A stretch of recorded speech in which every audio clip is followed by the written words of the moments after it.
முன்னாடி நாள் நைட்டே வந்து சாச்சனா, ராணவ் இவங்க 2 பேரும் உட்கார்ந்து பேசிட்டு இருக்காங்க. அவரு வந்து சாச்சனாட்ட "நீங்க என்ன நினைக்கிறீங்க? இந்த டிஸ்கஷன்ல என்ன வெயிட்டிங் லிஸ்ட்ல போட்டது கரெக்ட்டா?" அப்படின்னு கேட்கிறப்போ, சாச்சனா "இல்லங்க எனக்கு இது வந்து சுத்தமா ஓகேவே கிடையாது. நான் அப்பவே சொல்லிட்டேன் இது வந்து குட் டிசிஷனே கிடையாது" அப்படின்ட்டு. மத்த 2 பேரும் என்ன சொல்லிட்டு இருந்தாங்க, "நாங்க லாயலா இருப்போம். நம்பிக்கையா இருப்போம்."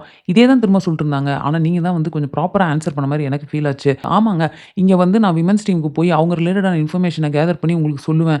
அப்படின்னு தானே என்னால சொல்ல முடியும். இதையும் தாண்டி நான் இன்னும் வேற என்ன இந்த கேம்ல சொல்ல முடியும்? சாச்சனா உடனே ஒரு அட்வைஸ் குடுக்குறாங்க. என்னன்னா 24 ஹவர்ஸ்ல எவிக்ட் ஆகி வெளிய போயிட்டு இந்த ஷோ பார்த்துட்டு உள்ள வந்தேன் தெரியுமா?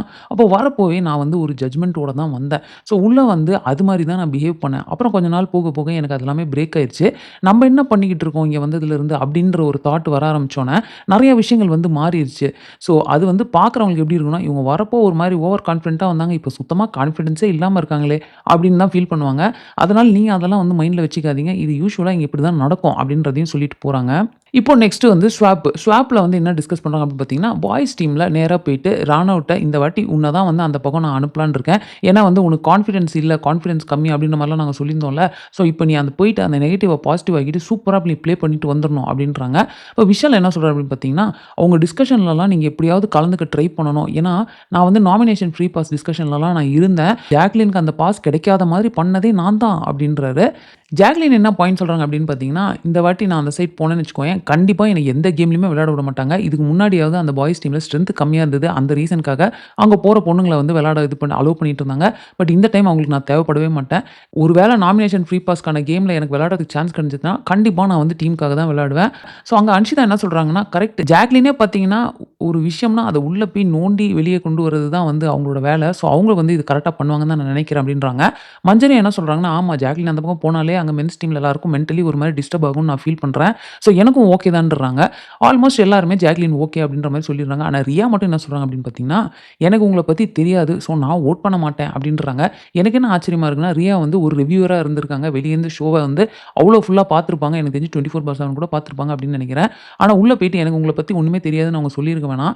இத்தன நாள் பார்த்தத வச்சு அட்லீஸ்ட் அவங்க அவங்களோட ஒப்பீனியன சொல்லியிருக்கலாமா அப்படின்னு தான் எனக்கு தோணுச்சு. இப்போ இந்த ஏ டூ பி ரம்மில இருந்து வந்து அந்த க்ரவுன் வரும் இல்லையா? அத வந்து சத்யாக்கு வைக்கிறாங்க. அப்ப சத்யா என்ன சொல்றாரு அப்படின்னு பார்த்தீங்கன்னா, எனக்கு வந்து இது ரொம்ப ஹேப்பியா இருக்கு இந்த மொமெண்ட். நான் கேப்டனா செயல்பட போறேன் அப்படின்றாரு. எனக்கு என்ன பயமா இருக்குன்னா, போன வாட்டி அவர் நெறைய விஷயத்த வந்து மிஸ் பண்ணிட்டாரு. 2 சைடும் போய் அவர் பாயிண்ட் பேசுவாரு. அவருக்கு வந்து ஒரு பயம். பயாஸ்டுன்னு சொல்லிடுவாங்களோ அப்படின்ட்டு. அதனாலேயே என்ன ஆயிருதுன்னா, அவர் ஏதோ ஒரு விஷயத்துல ஹெவியா இன்ஃப்ளூயன்ஸ் ஆயி அவங்க சைடு நிக்கிறாரு. பட் அவர் சொந்தமா யோசிச்சு ஒரு விஷயத்த பண்ணலையோ அப்படின்னு தான் தோணுச்சு. ஏன்னா கேப்டன்சி அப்படின்ட்டு செகண்ட் சான்ஸ் கிடைக்கிறதெல்லாம் ரொம்ப கஷ்டம். பட் இந்த வீடியோவோட எண்ட்லயே நீங்களே சொல்லுங்க. அவர் அத கரெக்ட் பண்ணாரா இல்லையான்ட்டு. ஏன்னா அவருக்கு அதுக்கு ஏத்த மாரி நாளே பயங்கரமான ஒரு பிரச்சனை வந்து அந்த வீட்ல போயிட்டு இருந்தது. அத அவர் எப்படி ஹேண்டில் பண்ணாரு ஆஸ் அ கேப்டன் அப்படின்றது நமக்கு இதிலேயே தெரிஞ்சிரும். ஸோ இப்ப அடுத்து பார்த்தீங்கன்னா, இந்த வாட்டி ஓப்பன் நாமினேஷன் அப்படின்றாங்க. ஸோ ஃபர்ஸ்ட் அந்த டைரக்ட் நாமினேஷன் எப்பவும் பண்ணுவாங்க இல்லையா? ஸோ அதுல விஷால் என்ன சொல்றாரு அப்படின்னு பார்த்தீங்கன்னா, நான் வந்து ஜாக்லின டைரக்ட்டா நாமினேட் பண்றேன். ஏன்னா அவங்க கான்ஃபிடன்ஸ் எனக்கு ரொம்ப புடிச்சிருந்தது. என்னன்னா கண்டிப்பா நான் நெக்ஸ்ட் டைம் நாமினேஷன்ல வருவேன் அப்படின்னு சொன்னாங்க. அதனாலேயே நான் வந்து அவங்கள நாமினேட் பண்றேன் அப்படின்றாரு. அடுத்து வந்து சௌந்தர்யா வராங்க. வந்துட்டு நான் வந்து விஷால நாமினேட் பண்றேன்ப்பா. எனக்கு என்னமோ அவர் ஒரு கேங்கோட அரட்டை அடிச்சுக்கிட்டு, ஒரு பாடி கார்ட்ஸ் மாதிரி எல்லாரையும் கூடயே வச்சுக்கிட்டு சேஃபா கேம் விளையாடுற மாரி தான் எனக்கு ஃபீல் ஆகுது அப்படின்றாங்க. இந்த இடத்துல சௌந்தர்யா வந்து நிஜமாலுமே விஷாலுக்கு போடணும்னு நினைச்சு போட்டாங்களா? இல்ல விஷால் வந்து ஜாக்லின சொன்னோனே டக்குனு இவங்க மைண்ட மாத்திட்டு விஷாலுக்கு போட்டாங்களா?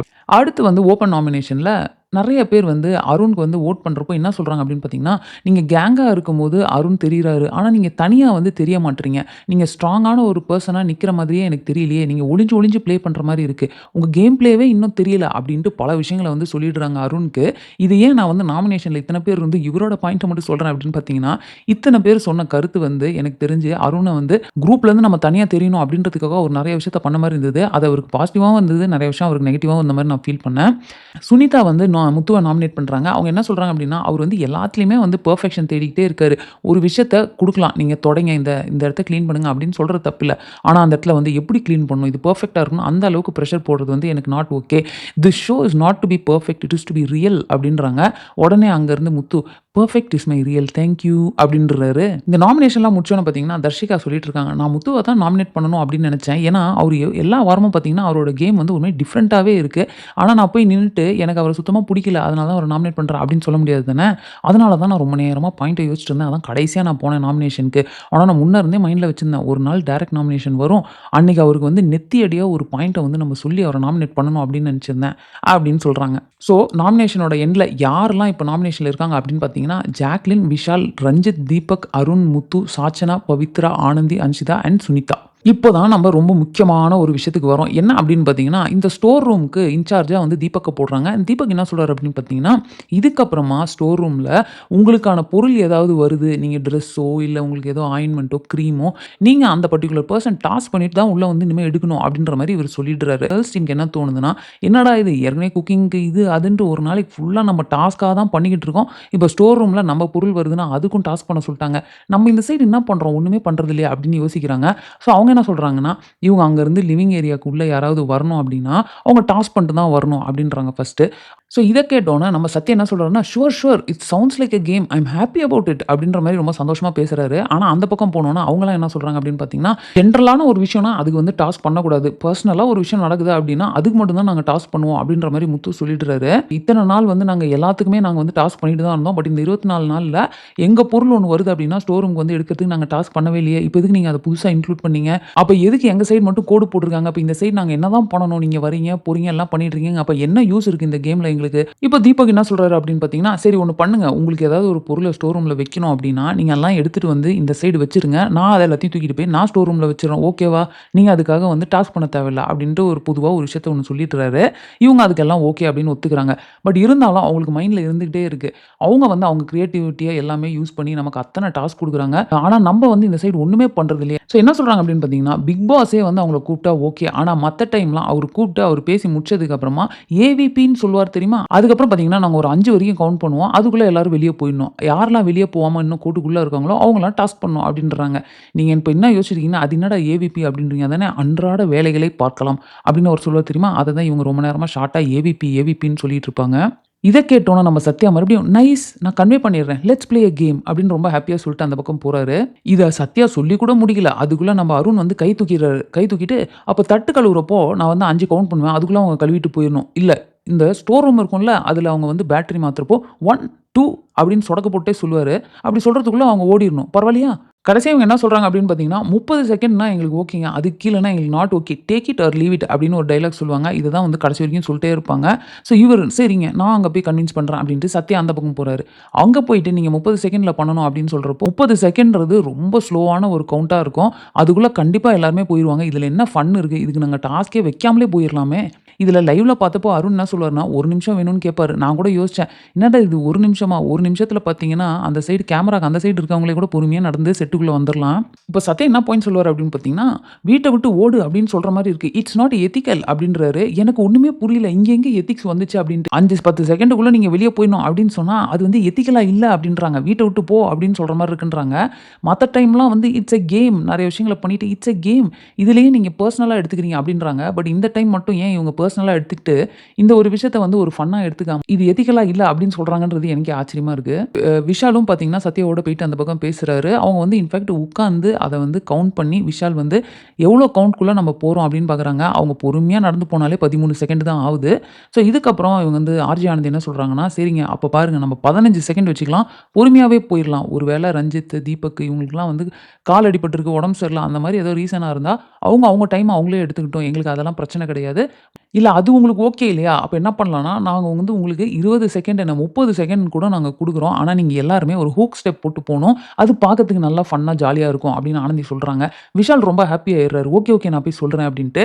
ஆனா அங்க போனதுக்கு அப்புறமா மறுபடியும் அவங்க டீம்ல யாருமே ஒத்துக்க மாட்றாங்க. இப்போ முத்து வந்து என்ன தெரியுமா சொல்றாரு? நாங்க இருக்கிறது வந்து கார்டன் ஏரியாவோ, கிட்சனோ அதெல்லாம் கிடையாது. இருக்கிறது லிவிங் ஏரியா. நாமினேஷனோ இல்ல ஏதோ ஒண்ணு நடக்கும். மன உளைச்சல்ல பாதிக்கப்பட்டிருப்பேன். அந்த டைம் நீங்க என்ன ஹூக் ஸ்டெப் போடு அப்படின்னு சொல்ட்டா, எப்படி என்னால போட முடியும்? இதுக்கப்புறமா உள்ள மென்ஸ் டீம்ல திரும்ப போய் உட்கார்ந்து ஒரு டிஸ்கஷன போடுறப்போ முத்து என்ன தெரியுமா சொல்றாரு? அவங்க அழகா சாதுரியமா அவங்களுக்குன்னு டாஸ்க்காக வந்து ப்ளே பண்றாங்க. 30 செகண்ட்ல நாங்க வந்து வெளிய போறோம். எங்களுக்கு பிரச்சனை இல்ல. ஆனா அந்த 30 செகண்ட்ல நாங்க என்ன பண்ணுவோம்? எப்படி அத சுவாரஸ்யமா ஆக்குவோம்? அப்படின்றது எங்க இஷ்டம். அது வந்து நீங்க சொல்லக்கூடாது அப்படின்ற மாரி இவங்க திரும்பவும் சத்யா கிட்ட பேசிக்கிட்டு இருக்காங்க. அதே மாரி விமென்ஸ் டீம்ல இருந்து நாங்க வந்து கிச்சனுக்குள்ளார என்டர் ஆவறதுக்கு டாஸ்க் கண்டிப்பா பண்ணிட்டு தான் வருவோம். ஆனா எங்களுக்கு என்ன புடிச்சிருக்கோ அந்த மாரியான டாஸ்க்க நாங்களே சுவாரஸ்யமா பண்ணிட்டு வருவோம். நீங்க டாஸ்க் குடுக்காதீங்க அப்படின்னு சொன்னா, அது எப்படி அவங்க ஒத்துப்பாங்க? விஜய் சேதுபதி சார் என்ன சொல்லியிருப்பாருன்னா, இங்க வந்து வந்து சும்மா நீங்க வந்து சாப்பிட்டு தூங்குறதுக்கு, உட்கார்றதுக்கு இதுக்கா வந்திருக்கீங்க? இல்ல. இப்ப இந்த மாரி டாஸ்க்லாம் நீங்க பண்ணீங்கன்னா, நீங்க ஸ்க்ரீன்ல வந்து நெறைய தெரிய போறீங்க. நெறைய பேர் உங்கள பார்க்க போறாங்க. இதுதானே உங்க வேலையே. அது எப்படிங்க நீங்க பண்ண மாட்டேன்னு சொல்லுவீங்க? அப்படின்றத பெண்கள் அன்னைக்கு வந்து முன்னவே சொல்லியிருப்பாரு. அதே மாரி ஆண்கள் இந்த சைடு வந்து டாஸ்க் பண்றப்போ, அவங்க தான் வந்து அதிகமா தெரிய போறாங்க அப்படின்றதுனால, இப்ப இதே பாயிண்ட் வந்து இவங்களுக்கு அப்ளை ஆகாதா? அப்படின்ற மாரி தான் நான் யோசிக்கிறேன். ஸோ என்னன்னு தெரியல. அருண் வந்து இந்த பர்ட்டிகுலர் டிஸ்கஷன்ல ரொம்பவே ஸ்ட்ராங்கா ஸ்டார்ட்டிங்ல இருந்து யார் மத்தவங்கலாம் கூட டிஸ்கஸ் பண்ணா கூட இவரு எடுத்தோனே இல்லங்க எனக்கு இது நாட் ஓகே. நோன்னு சொல்லிருங்க அப்படின்றதிலேயே வந்து அவர் ரொம்பவே குறியா இருந்தாரு. ஜாக்லின் இப்போ உள்ள போயிட்டு என்ன சொல்றாங்க அப்படின்னா, நீங்க 30 செகண்ட் கூட எடுத்துக்கோங்கங்க. ஆனா வந்து அந்த 30 செகண்ட்ல நீங்க அந்த ஹூக் ஸ்டெப்ப மட்டும் போட்டு வந்துருங்க. சுனிதா தான் வந்து அந்த ஹூக் ஸ்டெப்ப சொல்லிக் குடுப்பாங்க. அவங்க சொல்லிக் குடுத்ததுக்கு அப்புறமா தான் கவுண்ட் டவுன் ஸ்டார்ட் ஆகும். உங்களுக்கு ஓகேவா? அப்படின்னு கேட்குறாங்க. அப்ப நம்ம அருண் என்ன சொல்லிடுறாருன்னா, இவங்க கிளம்புனதுக்கு அப்புறமா நம்ம பேசிக்கலாம் அப்படின்னோனே ஜாக்லினுக்கு வந்து, ஏன் நீங்க வந்து இவ்ளோ ரூடா இருக்கீங்க?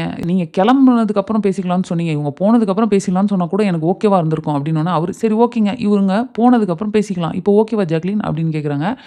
ரொம்ப கியூட்டா இருக்கு அருண். ரொம்ப கியூட்டா இருந்துச்சு அப்படின்னு சொல்லிட்டு வெளில போயிடுறாங்க. இப்போ உள்ள முத்து என்ன சொல்றாரு அப்படின்னு பார்த்தீங்கன்னா, இவங்க வெளில போனதுக்கு அப்புறமா, ஜாக்லின் வேணாம் நாங்க சொன்னோம் தெரியுமா டிஸ்கஷன்ல. அவங்க இருந்தா எப்படி இருக்கும் அப்படின்றத இப்ப பார்த்துட்டீங்களா? இது வந்து உங்களுக்கு ஒரு சாம்பிள் தான் அப்படின்றாரு. ஆனா லைவ்ல பார்த்தீங்கன்னா, இந்த மாதிரி விஷாலா இருக்கட்டும், முத்துவா இருக்கட்டும், அருணா இருக்கட்டும், மென்ஸ் டீமோட பேசுறப்போ இந்த மாதிரி பேசுறாங்க. இப்போ முத்துவே வந்து திரும்ப ஜாக்லின்ட்ட பேசுறப்போ, ஜாக்லின் வந்து கேட்டுருப்பாங்க. உள்ள வந்து அருண் வந்து அப்படி சொன்னாரு தெரியுமா? நீங்க யாருமே அந்த இடத்துல பேசவே இல்ல எனக்காக அப்படின்னு கேட்கிறப்போ, இடத்துல நாங்க வந்து அவருக்கு சப்போர்ட் பண்ணோமா? நாங்க சைலன்ட்டா தானே இருந்தோம். எங்களுக்குமே தெரியும் அது சரியில்லன்னு. அதனால தான் நாங்க சைலன்ட்டா இருந்தோம் அப்படின்றாரு. சௌந்தர்யா வந்து ஆல்ரெடி டென்ஷன் ஆயிட்டாங்க. என்னங்க இது ஒரு மேட்டர்ன்னு காலையில இருந்து இவங்களும் யோசிக்கிறோம்ன்ட்டு இருக்காங்க. டக்குனு ஒரு டிசிஷனுக்கு வர சொல்லுங்க. இல்லன்னா எங்களால டாஸ்க்லாம் பண்ண முடியாது அப்படின்னு சொல்லிட்டு நம்ம பாட்டுக்கு போயிருவோம். அப்படின்னு ஆல்ரெடி அந்த மைண்ட் செட்ல இருக்கிறாங்க. நம்ம இப்போ ஒரு பெர்ஃபார்மன்ஸ் பண்ணணும் அப்படின்ட்டு. இந்த டைமா பார்த்து சத்யா வராரு. செம்ம டயர்டா வராரு. மென்ஸ் டீம்ல லைவ்ல வந்து நான் பார்த்திருந்தேன். ரொம்ப நேரம் வந்து டிஸ்கஷன் நடந்திருக்கும். எல்லாருமே சேர்ந்து எனக்கு சத்யாவ இன்ஃப்ளூயன்ஸ் பண்ண மாரியே ஒரு ஃபீலு. விமென்ஸ் டீம்ட்ட இத கன்வே பண்றாரு. அப்ப அவர் கிளியரா சொல்றாரு. என்னோட மை ஃபைனல் டிசிஷன் இஸ் 30 செகண்ட்ஸ்ல வெளில போயிருவாங்க. ஆனா, அவங்க அந்த ஹூக் ஸ்டெப்போ அதெல்லாம் போட மாட்டாங்க. இத கேட்ட உடனே சௌந்தர்யா கடகடன்னு நேரா உள்ள போறாங்க. அதுக்கப்புறமா இவங்க கிட்ட என்ன சொல்றாருன்னா, நானும் அந்த பர்ட்டிகுலர் டிசிஷனுக்கு கீழ்ப்படிகிறேன். அதாவது எனக்கும் அதுதான் கரெக்ட்ன்னு தோணுது அப்படின்னு சொல்லிட்டாரு. விச் மீன்ஸ் அவரு ஃபைனல் டிசிஷன சொல்ட்டாரு அப்படின்றது தான் என்னோட அண்டர்ஸ்டாண்டிங். சௌந்தர்யா நேரா உள்ளார போயிட்டு கோட்ட தாண்டி அந்த பக்கம் கீழ உட்கார்ந்துடுறாங்க. உடனே சத்யா டென்ஷன் ஆயி, நான் இன்னும் ஃபுல்லா சொல்லி முடிக்கவே இல்ல. நீங்க அத ஃபுல்லா கூட கேட்கல. அதுக்குள்ளார நீங்க எப்படி வந்து இந்த மாரி உட்கார்ந்து பண்ணலாம்? It's not okay. I have to be answerable. எனக்கு வந்து நீங்க டைம் குடுக்கணும் அப்படின்றாரு. இத ஃபுல்லா இங்கிலீஷ்ல பேசுறப்போ குரூப்ல யாரோ ஒருத்தங்க தமிழ்ல பேசுங்க அப்படின்னு சொல்றாங்க அப்படின்னு கேக்குது. யாருன்னு தெரியல. இவரு உடனே என்ன தமிழ்னு சொல்றீங்க? எனக்கு தெரிஞ்ச லாங்குவேஜ்ல நான் கேட்பேன் அப்படின்றாரு. இப்போ முத்து பார்த்தீங்கன்னா, அவர் காது கிட்ட போயிட்டு ப்ரொவோக்கிங் திரும்ப சொல்றாரு. அமைதியாவுங்க அப்படின்ட்டு. அப்ப விஷாலும் சொல்றாரு, சௌந்தர்யாவோட பெர்ஃபார்மன்ஸ்ல நம்ம கேமியோ பண்ண தேவையில்ல விட்டுருங்க அப்படின்றாரு. இதுக்கப்புறம் என்ன ஆகுது அப்படின்னு பார்த்தீங்கன்னா, சத்யா வெளிய போயிட்டு ராயன்ட்ட வந்து பேசிட்டு இருக்காரு. அப்ப அவரு என்ன பண்றாரு அப்படின்னு பார்த்தீங்கன்னா, சௌந்தர்யாவோட வாய்ஸ எடுத்துட்டு அந்த வாய்ஸ்லயே என்ன எவ்வளோ நேரம் ஆக்குவீங்க? 40 நாள் ஆயிருமா? அப்படின்னு சொல்லிட்டுலாம் அவ கேட்கிறா. இது எதுக்கு அப்படி கேட்கிறா? அவன் உட்கார்ந்திருக்கிறதே ஒரு மாரியா இருந்துச்சு. அது தப்பு. It's disgusting. That is what is provoking me. அந்த sorry no. This is not a women should do. She is educated. ஒரு எஜுகேட்டடான ஒரு பொண்ணு இப்படி பண்ணக்கூடாது அப்படின்னு சொல்லிட்டு பயங்கரமா கொந்தளிச்சு நெறைய விஷயத்த வந்து பேசிடுறாரு. அதுல தேவையில்லாம this is not a woman should do அப்படின்றத அவர் சொல்லாம இருந்திருக்கலாமோ? அவங்க வந்து ரவுடி மாரி பண்றாங்க. ஒரு மாரியா உட்கார்ந்து பேசுறாங்க அப்படின்னு சொன்னதெல்லாம் இவரு ஓகே தான். ஆனா, அத அவரு சொன்ன விதம் இருக்கு இல்லையா? அது ஏதோ எனக்கு கொஞ்சம் தப்பா இருந்த மாரி இருந்துச்சு. ஸோ இதுக்கப்புறம் பார்த்தீங்கன்னா, சுனிதா போயிட்டு திரும்ப முத்துட்ட பேசுறாங்க. நீங்க வந்து எதுவுமே பண்ண மாட்டோம்ன்னு சொன்னா எப்படி? அப்படின்றப்போ முத்து என்ன சொல்றாருன்னா, எல்லாரும் பண்ண மாட்டோம்னு நாங்க சொல்லி நாங்க வந்து ஒரு 7 பேர், 8 பேர் பண்றோம். நீங்க எல்லார்ட்டயும் அத எதிர்பார்க்காதீங்கன்னு தான் நான் சொன்னோம் அப்படின்னோனே, என்னது நீங்க அப்படி சொன்னீங்களா? அப்படின்னோனே, இத நாங்க ஜாக் கிட்ட சொன்னோமே, ஜாக் உங்ககிட்ட சொல்லலையா? அப்படின்ட்டு எல்லாருமே வந்து ஷாக் ஆயிடுறாங்க. இப்போ இத சுனிதா உள்ள போய் சொல்றாங்க. பட் அப்பவுமே பெண்கள் அணியில யாருமே கன்வின்ஸ் ஆகல. ஸோ அவங்க என்ன சொல்றாங்க அப்படின்னு பார்த்தீங்கன்னா, ஒரே ஒரு நாளு ஒரு 5 வாரத்துல இந்த மாரி லைன கிராஸ் பண்ணி வரதுக்கு நீங்க ஒரு விஷயம் பண்ணணும் அப்படின்னு சொன்னத அவங்களால ஏத்துக்கவே முடியல அப்படின்னா, நம்ம இத்தன நாளா இத்தன டாஸ்க்க எதுக்கு பண்ணிட்டு இருந்தோம்? பேசாம நாளையில இருந்து நாங்க உள்ள வரப்போறது இல்ல அப்படின்னு சொல்லிட்டு நம்மலாம் பட்னி இருப்போம். ஸோ இப்போ வந்து கேப்டன் வந்து இந்த பர்ட்டிகுலர் சிச்சுவேஷனுக்கு ஏதாவது ஒரு டிசிஷன் எடுத்து தானே ஆவணும் அப்படின்றாங்க. ஸோ நம்ம வந்து இன்னைக்கான எபிசோட்ல தான் நம்ம பார்க்கணும். எப்படி இது வந்து ஆல்மோஸ்ட் அவங்க சொல்றது என்னன்னா, ஒரு ஸ்ட்ரைக் மாதிரி நாங்க வந்து வரமாட்டோம். நாங்க இதெல்லாம் பண்ண மாட்டோம். உண்ணாவிரதம் அப்படின்ற மாரியான ஒரு கான்செப்ட் தான். ஸோ இதுக்கு கேப்டன் ஆன்சரபிளா தான் இருந்தாகணும். அவர் என்ன பண்ண போறாரு அப்படின்றது நம்ம வெயிட் பண்ணி தான் பார்க்கணும். ஆனந்தி நேரா பாய்ஸ் டீம் போறாங்க. அங்க வந்து எனக்கு வந்து இந்த ரூல் புக் கொஞ்சம் குடுங்களேன். அந்த அப்டேட்டட் ரூல்ஸ் அப்படின்றாங்க. முத்து உடனே என்ன சொல்லிடுறாரு அப்படின்னு பார்த்தீங்கன்னா, இங்கேயே படிச்சுக்கோங்களேன் அப்படின்றப்போ, எனக்கு இல்ல டீம்ல டீம்ல கொஞ்சம் பேர் புதுசா வந்திருக்காங்கல்ல அவங்களுக்கு அப்படின்னு கேட்கிறப்போ, அவங்களும் இங்க வந்து படிக்க சொல்லுங்களேன் அப்படிங்க. அதெல்லாம் சரி வராதுங்க. நான் எடுத்துட்டு போறேன். உங்க கேப்டன் தான் கூட வராருல்ல. ஒண்ணும் ஆயிராதுன்னா, நீங்க வந்து திடீர்னு வந்து நடு வீட்லலாம் இந்த பக்கம் வந்து உட்கார்றீங்க. எங்களால எப்படி நம்பி உங்ககிட்ட குடுக்க முடியும்? நீங்க பாட்டுக்கு இத போட்டு ஃப்ளஷ் பண்ணிருவீங்க. ஏதோ ஆயிருச்சு அப்படின்னுவீங்க. அப்படின்ற மாரி ரொம்ப பேசுறாங்க. ஆனந்திக்கு வந்து அது ஹர்ட் ஆயிருது. அதுக்கப்புறம் சத்யாவ கூப்பிட்டு அவங்க என்ன சொல்றாங்க அப்படின்னு பார்த்தீங்கன்னா, இந்த பர்ட்டிகுலர் ரூல் புக்ன்றது இந்த வீட்டுக்கு சொந்தம். இது வந்து மென்ஸ் டீமுக்கு சொந்தமான ஒரு பொருள் கிடையாது. இத நீங்க இங்க தான் படிக்கணும். மென்ஸ் டீம்ட்ட தான் வந்து படிக்கணும் அப்படின்னு சொல்றது. படிச்சுட்டு வந்து திரும்ப என்கிட்டயே குடுன்னு சொல்றது. இதெல்லாம் வந்து எந்த விதத்தில நியாயம்? இது 2 பேருக்கும் சொந்தமான ஒரு ரூல் புக். இது வந்து கேப்டன்ட்ட இருந்தா எனக்கு ஓகே. இந்த மாரிலாம் வந்து என்னால கேட்டுட்டு இருக்க முடியாது அப்படின்னு சொன்ன உடனே சத்யா வந்து நான் அக்செப்ட் பண்ணிக்கிறேன் அப்படின்றாரு. அதே மாரி முத்து அண்ட் டீம் எல்லாரையும் கூப்பிட்டு இப்படிலாம் நீங்க பேசினது வந்து ஒரு மாரி இன்சல்ட்டிங்கா தான் இருந்துச்சு. அது சரி கிடையாது. நீங்க யூஸ் பண்ண வேர்ட் சரி கிடையாதுன்ற மாரி சத்யா சொல்லிடுறாரு. அவ்வளோதாங்க. இந்த டே நடந்த எல்லா விஷயத்தையும் நம்ம பார்த்துட்டோம். ஸோ நீங்க என்ன நினைக்கிறீங்க? இந்த லிவிங் ஏரியாக்கு விமென்ஸ் டீம்லேருந்து குடுத்த டாஸ்க் வந்து ஓகேவா? நாட் ஓகேவா? 15 செகண்ட்ல வாங்க, இல்லையா 30 செகண்ட்ல ஹூக் ஸ்டெப் போட்டு வாங்கன்றாங்க. ஆனா மென்ஸ் டீம்லேருந்து நாங்க 30 செகண்ட்ல வரணும்னா வரோம். ஆனா எங்களுக்கு என்ன தோணுதோ அதுதான் நாங்க பண்ணுவோம். நீங்க எங்களுக்கு வந்து ஹூக் ஸ்டெப், டாஸ்க் அப்படிலாம் குடுக்கக்கூடாது அப்படின்றாங்க. ஸோ யார் சைடு இது நியாயம் அப்படின்னு நீங்க நினைக்கிறீங்க? சத்யா வந்து டென்ஷன் ஆயி சௌந்தர்யா அவங்க உட்கார்ந்திருந்தத வந்து பேசினது அண்ட் சௌந்தர்யா வாய்ஸ் எடுத்து பேசினது, not what a woman should do அப்படின்னு அவர் சொன்னது, இதெல்லாமே வந்து கரெக்ட்டா அப்படின்றத மறக்காம கமெண்ட்ல போடுங்க. ஸோ இதோட நான் இந்த வீடியோவ ஃபினிஷ் பண்ணிக்கிறேன். இந்த வீடியோ உங்களுக்கு பிடிச்சிருந்தா லைக் பண்ணுங்க. உங்க ஃப்ரெண்ட்ஸ் எல்லாத்தையுமே ஷேர் பண்ணுங்க. மறக்காம சேனல சப்ஸ்கிரைப் பண்ணி சப்போர்ட் பண்ணுங்க. நெக்ஸ்ட் ஒரு இன்ட்ரஸ்டிங்கான வீடியோல உங்கள மீட் பண்றேன். அதுவரைக்கும் தேங்க்ஸ் ஃபார் வாட்சிங். Bye by.